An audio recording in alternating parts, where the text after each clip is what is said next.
नमस्कार दोस्तों, मैं विनोद आपके अपने YouTube चैनल मैथ मैजिक मस्ती में आप सभी का स्वागत। दोस्तों, मैं आज आपको करवा रहा हूँ लाभ आने के कुछ ऐसे प्रश्न जो पेपर के लिए अति मोस्ट है और उसी प्रकार के हम 2-3 क्वेश्चन देखेंगे। तो दोस्तों आइए देखते हैं पहला क्वेश्चन है, एक दुकानदार अंकित मूल्य पर 10% की छूट देने के बाद भी 26% लाभ कमाता है। यदि क्रय मूल्य 800 रुपये हो तो अंकित मूल्य ज्ञात कीजिए। तो दोस्तों एक दुकानदार है, वो किसी वस्तु पर 10% की छूट देता है, यानी अंकित मूल्य पर 10% की छूट देता है। यानी वो वस्तु 100 रुपये की मानते हैं हम क्रय मूल्य है, तो 10% की छूट देता है, यानी उसको बेचेगा वो विक्रय मूल्य है, नहीं बेचना, वो 90 रुपये में बेचेगा। 10% की छूट दे रहा है, यानी 10% छूट है तो वो कितने में बेचेगा? 90 रुपये में बेचेगा। दोस्तों उसके बाद वो 26% लाभ कमाता है, तो क्रय मूल्य 800 रुपये हो तो अंकित मूल्य ज्ञात कीजिए। यानी वो लाभ कितना कमाता है? लाभ कमाता है 26%, यानी वो बेचना उसको कितने में पड़ेगा? 126 रुपये में बेचना पड़ेगा। यानी उसने 90 रुपये में उसको बेचा है और 126 रुपये में बेचे तो 800 रुपये में उसको वस्तु को खरीदा हुआ है, तो अंकित मूल्य हमें उसका ज्ञात करना है। तो दोस्तों इसका कैसे करेंगे? इसके 2 बेसिक ट्रिक्स बन रही है। किस प्रकार से? माने उसका क्रय मूल्य 100 रुपये है, तो एक तो विक्रय मूल्य उसका 90 रुपये होगा और दूसरा उसके आधार पर 126 रुपये। 26 रुपये लाभ कमाना चाहता है तो 126 होगा। उसी प्रकार इसको हम दूसरे तरीके से हम उसको 126 बटे में 90 लिख सकते हैं। यानी अगर अंक के नियम से देखें तो वो 100 रुपये मान करके 90 रुपये, फिर 100 रुपये मान कर उसको 126 रुपये, दोनों का अंतर देखें तो हम 36 रुपये का अंतर हो रहा है। उसी प्रकार 36% का अंतर हो रहा है। तो हम इसका क्या करेंगे? या तो हम 126 बटा 90 का क्रय मूल्य से गुना करेंगे, या 90 बटा 126 से उसका क्रय मूल्य से गुना करें। तो दोस्तों मैं आपको एक ट्रिक्स बता देता हूँ। जब हमें क्रय मूल्य दे रखा हो, यानी क्रय मूल्य हमें 800 रुपये दे रखा है, क्रय मूल्य 800 रुपये दे रखा है। जब क्रय मूल्य हमें दे रखा हो और अंकित मूल्य हमें ज्ञात करना हो, तो ऐसी स्थिति के अंदर बड़ी संख्या को हम क्रय मूल्य से गुना कर देते हैं, तो हमारे पास अंकित मूल्य प्राप्त हो जाएगा। किस प्रकार? दोस्तों हमारे पास क्रय मूल्य है 800 रुपया। जब हम इसको बड़ी संख्या से गुना करेंगे तो हमारे पास अंकित मूल्य प्राप्त हो जाएगा, यानी 126 बटे में 90। इस संख्या से हम गुना कर देंगे तो हमारे पास जो उसका अंकित मूल्य है वो अंकित मूल्य ज्ञात हो जाएगा। 0 से हम 0 क्लियर कर देंगे, 9 126 से काटेंगे तो 14 आएगा। 14 को 8 से गुना करेंगे तो 112 होगा, 1 0 इसके साथ लगेगा, यानी उसके हिसाब से अंकित मूल्य है वो 1120 रुपये प्राप्त होगा। दोस्तों ये ट्रिक्स के माध्यम से करेंगे। इस प्रकार के प्रश्न पैट प्रश्न पूछे जाते हैं, या तो 90 बटा 126 लेंगे या 126 बटा 90 लेंगे।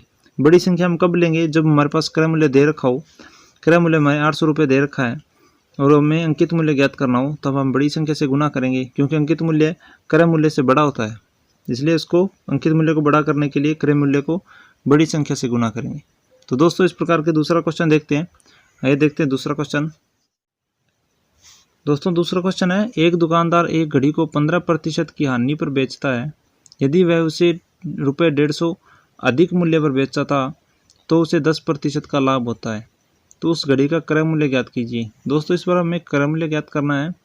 एक दुकानदार एक घड़ी को 15% की हानि से बेचता है, यानी हमारे पास हानि है वो 15% है।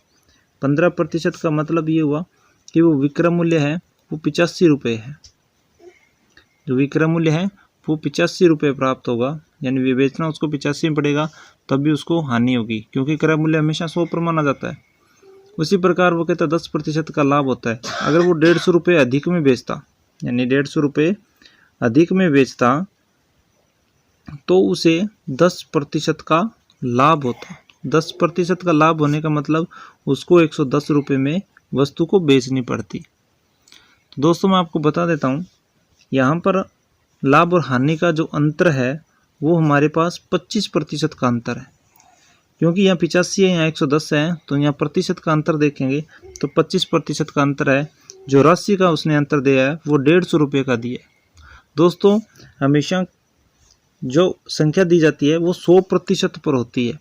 जब हम इसको 25% को 100% करने के लिए हमें कितने से गुना करना पड़ेगा, उसको हम 4 से गुना करें तो ये 100% बन जाएगा।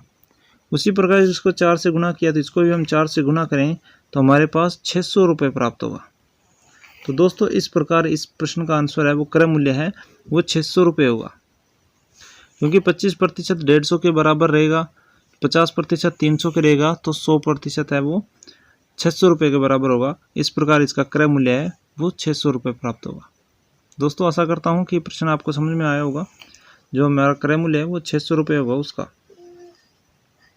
चलिए दोस्तों तीसरा क्वेश्चन देखते हैं। दोस्तों तीसरा क्वेश्चन है, एक दुकानदार 7 पेन 10 रुपये की दर से खरीदता है तथा उन्हें 40% लाभ से बेचता है, तो 10 रुपये में ग्राहक कितने पेन खरीद सकता है। दोस्तों एक दुकानदार है वो 7 पेन है वो 10 रुपये की दर से खरीदता है, यानी वो 7 रुपये। दूसरा सॉल्यूशन है, यानी 7 वो पेन लेकर आया है और वो उसने राशि खर्च की है वो 10 रुपये की है। उसी प्रकार उसने 40 रुपये पर लाभ कमाना चाहता है, यानी वो 40% लाभ कमाना चाहता है, तो उसे कितने में बेचना पड़ेगा। 10 रुपये में एक ग्राहक पेन कितने में खरीद सकता है, यानी एक ग्राहक आता है वो 10 रुपये लेकर आता है, वो 10 रुपये कितने पेन खरीद सकता है। लेकिन पहले वाले दुकानदार को उसे 40% लाभ भी लेना है, क्योंकि उसने क्रय मूल्य है वो 7 पेन का 10 रुपये क्रय मूल्य है। अब क्रय मूल्य को विक्रय मूल्य बनाने के लिए हमें 40% अधिक करना पड़ेगा इसको, यानी 10 का 40% है। 10 का 40% हमेशा 4 रुपये होता है। 4 रुपये होता है, तो हमारे पास विक्रय मूल्य है वो 14 रुपये होगा। विक्रय मूल्य है 7 पेनों का वो 14 रुपये होगा। हम जानते हैं कि 7 पेन वो 14 रुपये में बेचने पड़ेंगे। 7 पेन खरीदे 10 रुपये में, 40% लाभ कमाया है तो 7 रुपये है। 7 पेन है वो 14 रुपये में बेचना पड़ेगा, यानी एक पेन का विक्रय मूल्य है, एक पेन का विक्रय मूल्य 14 रुपये है। सॉरी 7 पेन का विक्रय मूल्य है वो 14 रुपये है, तो एक पेन का विक्रय मूल्य कितना रुपये आ जाएगा, 2 रुपये प्राप्त होगा। यानी एक पेन है उसे 2 रुपये में बेचने पड़ेंगे। एक व्यक्ति 10 रुपये लेकर आया है, 10 रुपये लेकर आया है, तो एक पेन 2 रुपये का है, तो 10 रुपये में कितने पेन आएंगे, 5 पेन आएंगे।